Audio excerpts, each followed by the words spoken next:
Al Green, who is he? What he do? Where he come from?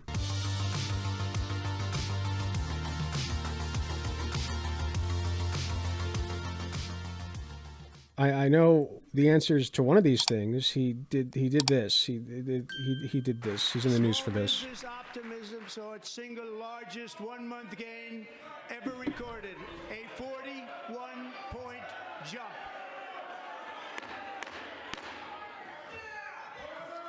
Members are directed to uphold and maintain decorum in the House and to cease any further disruptions. Decorum.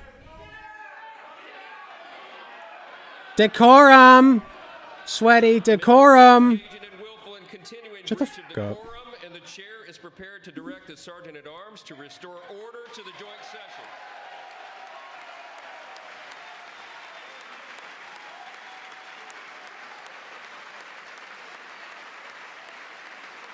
Decorum, Sweaty.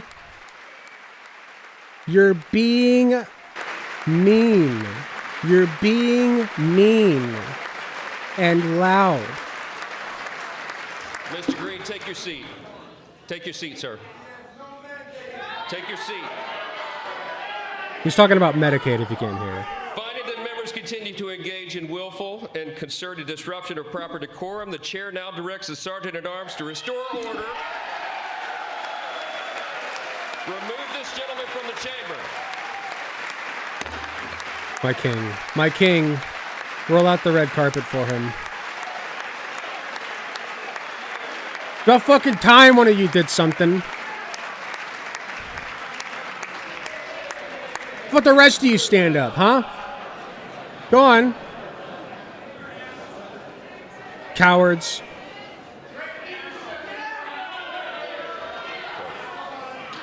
By the way, I want to point out, I saw conservatives on Twitter being like, he held up a weapon! He held up a weapon! Like, dog, it's a cane. Dog. And by the way, it's a very drippy cane, I must say. Like, what an icon. That is Congressman Green of Texas, 77 years old. He is being escorted out of the chamber at the order of the Speaker of the House because he was not maintaining decorum. If the Democrats had a single spinal bone in their body, they all would have followed suit. They all would have done exactly the same thing. From Al Green himself, last night I stood up for those who need Medicaid, Medicare, and Social Security. Democrats will never abandon the fight to make sure every American has a safe, healthy, and financially secure life. I think Democrats will probably do that, but I do like, by the way, I do think that this is effective messaging to, pull the other Democrats in with him and kind of pressure them. I think that's great. Okay? Flawless. Look at that. That's one for the fucking history books, boys. My God, what an icon. Absolute icon. I wanted to make a Giga Chad meme of him, but I was too lazy, so I didn't. Anyway, I wanted to show you what happened afterwards. So this is post being dragged out. He says he would do it again. The President of the United States of America, at that joint session, pointed over to Democrats and called them lunatics. That was a breach of decorum. The president uses his incivility to take advantage of our civility. I refuse to allow him to do this. True. The president has to understand. This they go low, we go high bullshit. Never worked, never has, and never will, okay? Enough decorum. We're past that. We are so far past that. That he has to demonstrate some degree of civility and respect decorum himself. But he does not. Now, with reference to my colleagues, I told them I was going to vote present. Motherfucker said teachers are transing the children, okay? That's my wife you're talking about, you son of a bitch. F you. So as not to pressure anyone to vote in any slimy orange sack of dog shit. Because I voted my conscience. I did what conscience called upon me to do, and my convictions demanded that I do when I spoke to the president. I would do it again. I regret that I've been censured. There is talk now of removing me from my committee with the Honorable Maxine Waters, the Financial Services Committee. My guess is this is not over, but I will stand on what I have done. I'm not ashamed of what I have done.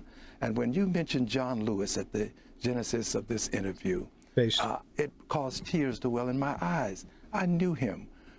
I know his story. He told me that he thought he was going to die on that bridge.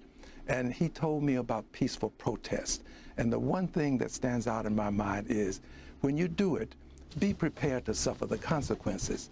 Dr. King went to the Birmingham jail because he was prepared to suffer the consequences. I'm prepared to suffer the consequences. Love that he's I don't say I invoking Dr. agree, King. But I will suffer whatever the consequences are because I represent people who cannot represent themselves. Beautiful. Massive balls. I don't know how he was able to walk out of that place with those balls dangling the way they did, man. That's crazy. Anyway, here was the response. He was censured, by the way, and we'll get into who among them, among the Democrats. There were some sussus among them, okay? We'll get into them, but after he was censured, here's what happened. This was the Democrats' By its response. adoption of House Resolution 189, the House has resolved that Representative Al Green be censured, that Representative Al Green forthwith present himself in the well of the House of Representatives for the pronouncement of censure, and that Representative Al Green be censured with public reading of this resolution by the Speaker. They're singing "We Shall Overcome." Spineless cowards, all of them, besides Al. None of you walked out with him. None of you stood up like he did, okay? None of you stood up for us, except for Al Green. He was alone in that, okay? So you don't get to stand here and sing your little song, all right, and pretend like you are on his side, because you're not. I don't care that you voted not to censure him. Oh, good job. You did the bare minimum. Good job. You didn't censure the guy who was standing up for American rights. Speaking of doing the bare minimum, there are some people who did not do the bare minimum. These 10 Democrats just voted to censure Congressman Al Green for standing up to Donald Trump. Let's take a look at our contestants here. Dubsy, please play some appropriate music. Amy Vera, Ed Case, Jim Costa, Laura Gillen, Jim Himes, Chrissy Houlihan, Marcy Kaptur, Jared Moskowitz, Marie Glusenkamp Perez, Tom Suzy, and for no particular reasons, their phone numbers are also posted. Let me make sure that they're visible. There you go. There you go. Just want to make sure that that's all fine and good there. No particular reason. Not telling anybody to do anything, of course, but they're there if you want to call them and, you know, let them know your thoughts. Politely, of course, and with civility and decorum, right? Just throwing that out there. So, I can't go over all of these chuckle okay, but I did want to focus in on one, Marcy Kaptur, because she was the representative from Ohio, which is my state, which decided to censure this fine man, all right? I want to talk about her a little bit because she ran unopposed in the 2024 primary, okay? The 2024 Democratic primary. There was no primary opponent.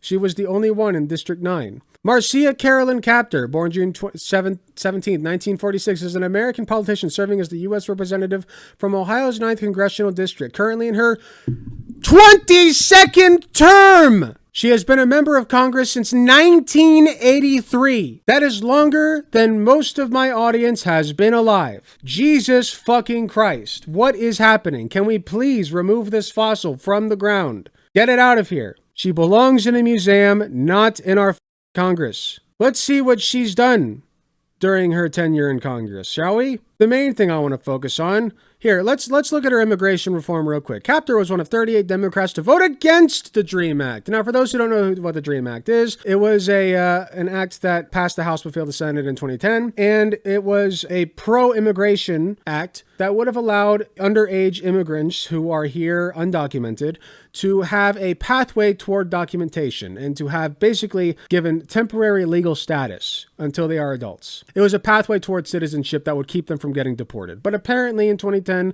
she did not think that undocumented children were good enough for that. She changed her tune in 2021 for reasons that I still don't know. Probably because there were enough Democrats voting against it that she felt like she could get away with voting for it. That's my guess. In 2025, she was one of 46 House Democrats who joined all Republicans to vote for the Laken-Riley Act. Now, what's the Laken-Riley Act, you might ask? United States law that requires the U.S. Department of Homeland Security to detain illegal immigrants admitting to, charged with, or convicted of theft-related crimes, assaulting a police officer, or a crime that results in death or serious bodily injury like drunk driving. It's basically an anti-immigration act, a pro-deportation act is what it is. We're turning people over to ICE, basically. That's what it's for. And she voted in favor of that. Very good stuff. But the main thing that I want to look at is her history on abortion. Let's talk about Marcy Kaptur's history on abortion. She holds, let's see, she supported Roe v. Wade. That's good. Called it the law of the land. That's good. In 2007, she was the only member of the Congressional Progressive Caucus to vote against federally funded embryonic stem cell research. Now, wait a minute. That doesn't sound very pro-abortion to me, Miss Marcy Kaptur. Now, wait just a gosh darn second. I'm starting to get the feeling that maybe she's not so pro-abortion after all. I think so. She voted for the Stupak-Pitts Amendment. Now, what is the Stupak-Pitts Amendment, you might ask?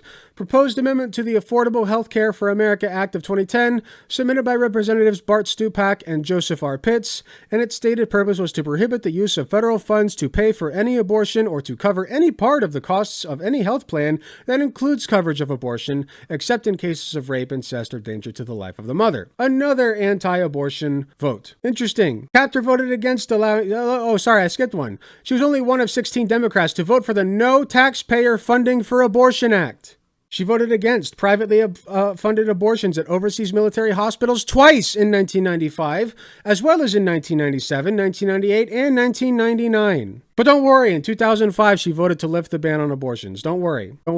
So yeah, great history on abortion, that one. So like I said, that's just one of many. You could probably go back into many of these people's histories and see some shit. Okay? I doubt that any has held Congress longer than Marcy Kaptur, though. She is the longest running woman to ever hold congressional office. Okay? So I'm making a call out right now. If you are in the Erie area of Ohio, the 9th district, check your district if you're in northern Ohio, and you are a Democrat or a progressive person at all, you can run as a Democrat in the primary in 2026. And you can primary the shit out of her and get her the out, because my God, it is time. Okay, she's running again. They all are, probably, if I had to guess. There's no term limits on congressional seats as far as I'm aware. So she'll run again, and she will hold power indefinitely unless somebody stops her. So if you're in the 9th district of Ohio, now's your time. Okay, now's your time. Seriously, like it just run. Worst that happens is you lose, right? Might as well try it. I'm sure you'd have a lot of backing after this bullshit. Anyway, as I was saying earlier, the Democrats are feckless cowards. They don't actually want to do anything for you, except for Al Green, of course, except for the Justice Dems like AOC and Bernie. Some others like Ilhan Omar. There are a couple in there. There are some good ones, but in general, the Democrats really don't have our best interest at heart, especially not Gavin Newsom, whom we talked about earlier at length. And it's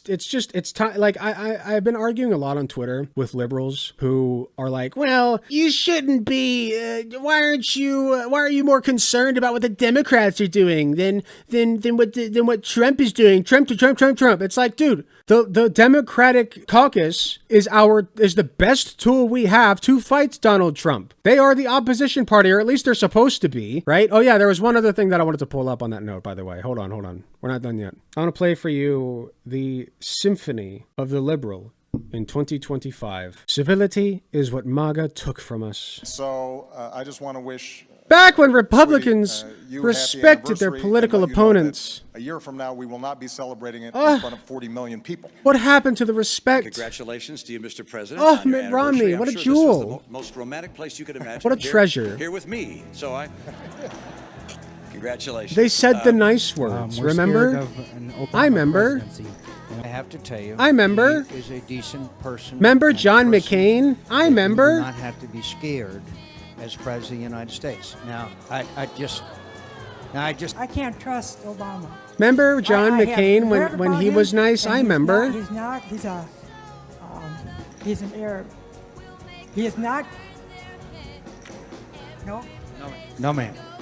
He's a decent family citizen that I just happen to have disagreements with on fundamental issues, and that's what this campaign is all Republicans about. being respectful. An honorable man. I remember. I believe he's an honorable man. I remember.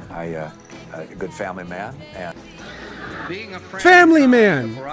I just called him that one. Oh. In fact, he even has a pet name for me. They're having brunch! Oh! See? We could laugh together. Oh, I remember. Your civility. Shove it up your asses like you shove everything else up there. Hey, thanks for watching. If you enjoyed the video, please be sure to hit the like button, subscribe if you want to see more, hit the notification bell to be notified when I upload. If you enjoy my content, you enjoy what I do, I really appreciate any financial help that I can get. Go to youtube.com/AlecGunterTTV/join. You got some awesome benefits such as seeing early videos, awesome emotes that you can use in the comments of YouTube videos, and a sweet badge next to your name. So if that sounds interesting to you, I'd really appreciate if you join. It is cheaper than the cost of a blowjob from your mom. So with all that being said, thank you again for watching, and I'll see you all in the next video.